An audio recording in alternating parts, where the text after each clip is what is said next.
Couple of goals for Nicolas Jackson. He played well again when he came on. Do you think, looking into the future, Marseca's going to build his forward line around him at the focal point? I don't think that would be a very successful formula. I think that Nicolas Jackson is a player that's proven himself to be serviceable, but I don't think you can rely upon him to be a main man in a team. So you think in the summer, big name striker comes to Stamford Bridge?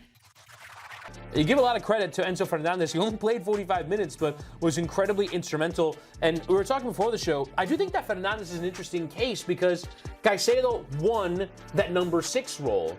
And so you think, oh, can Fernandez and Caicedo coexist in the same team? But Enzo Fernandez has taken that step forward. He's done a very good job with it. It was not a given that when you wins the World Cup as a number 6 and is signed to play in that role, that asking him to play further up the pitch would be successful, but he has taken on that role very well. A lot of good attacking play came through him today. Let's hear from his manager now. Enzo, 3 wins in a row, goal scorers scoring. Was that the perfect night? Yeah, it was, as you said, the perfect night. Semi-final, important. And it's a good result, but we have already the experience from Barca game, where we won 0-3 there, and then at home we struggled a little bit, so we need to be focused on the second leg. It looked like no grass, no problem. What were your thoughts on the performance? It looked like the first half was perfectly executed. Yeah, I think for 1 hour, 70 minutes, the performance was good, and then the last 20 minutes we dropped a little bit, probably because, 0-3, 0-4, but we cannot drop, we cannot relax, because otherwise it's complicated always. But I think we have done a good job. Now we need to finish the job at home. You also had the luxury of making big changes at half-time, 4 changes, great players coming on. Managing the minutes like that, how much does that help with your Premier League aspirations as well? We try to manage players. We know that, we need to protect players. We decide to start in one way and to finish in different way. I think works quite well. But as I said, now we have game in 2 days, in 3 days. We're going to arrive in London 4 o'clock, 5 o'clock in the morning, and we have a game Sunday, so we need to recover energy. Yeah. How pleased was you to see Nicolas Jackson getting on the score sheet again tonight? Absolutely, absolutely. But the 9 is, when they struggle to score and then they score, they are confident, they are better. So, Nico, you can see that now it's with the confidence. How much did you enjoy giving the European debut to Reggie Walsh, who came on and very nearly scored? Yeah, they just said to me that this season we gave 8 debuts, so that it's a good one. It's young, it's very good. He looks very good, but he needs to continue to work and learn and grow. I know you work from one game to the next. Now, your thoughts will be turning to Liverpool. Everyone fit and ready for that one? Yeah, I think so from tonight's game, yeah. Well, congratulations on a great win. Thank you very much. Thank you. Chris, Chelsea got the job done as everyone expected them to, but how important really is the Conference League for them, given that they're really battling to try and finish inside the top 5 in the Premier League and get back to where I'm sure all of the Chelsea fans feel like they belong in the Champions League? I think the biggest game that they have in the next week is that game you see right there on your screen against Liverpool on Sunday. You take advantage of maybe a Liverpool team that are now on the beach. They've won the league title, they're secure, they don't really have to give everything for this stretch run of the season, and Chelsea are now level on points with Nottingham Forest. We'll get to their game today later on in the show, but for Chelsea, you want to give yourself every opportunity to finish in that top 5 and play Champions League football. This should be the bare minimum expectation, given they've spent more than $1 billion on this team. The bare minimum expectation. I think in some ways this Conference League, I think has served them well over the course of the season to, as Enzo Marseca mentioned there, give debuts, to keep players fit and engaged in the season. But in the overall, it isn't their main goal this season. Their main goal is getting back into the Champions League.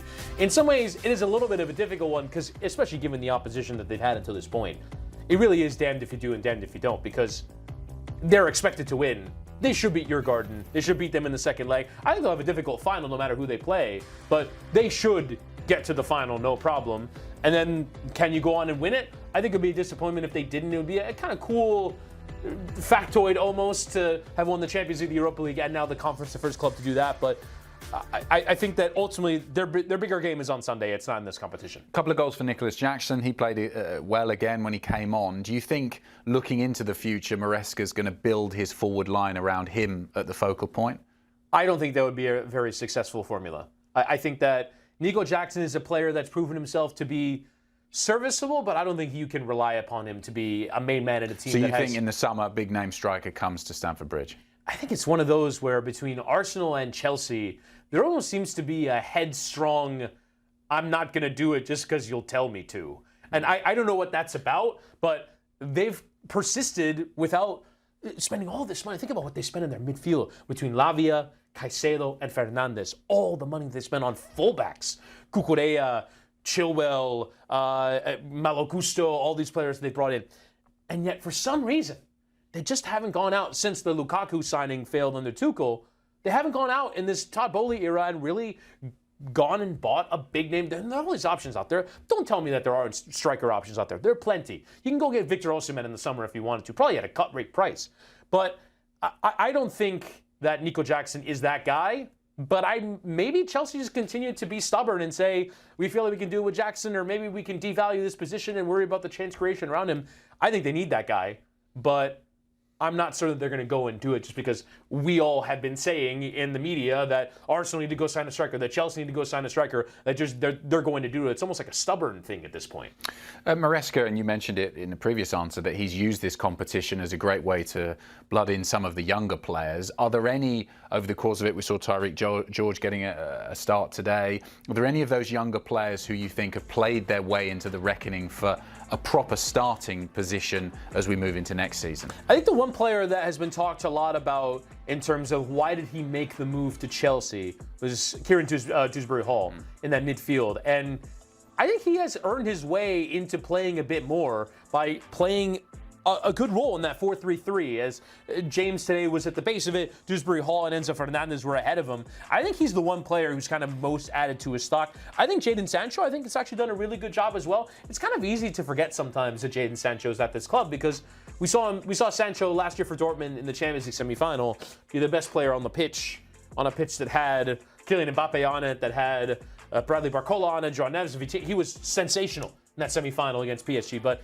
he hasn't really delivered those goods in the Premier League for Chelsea, and I think the fact that he's still been able to maintain fitness and get some goals in this competition has been good for him. But I think of the players that I think you would very obviously have determined to be second choice at the start of the season that have earned their way into a bit more, I would say Dewsbury Hall is number one. Okay, Chelsea with 1 foot in the Conference League final.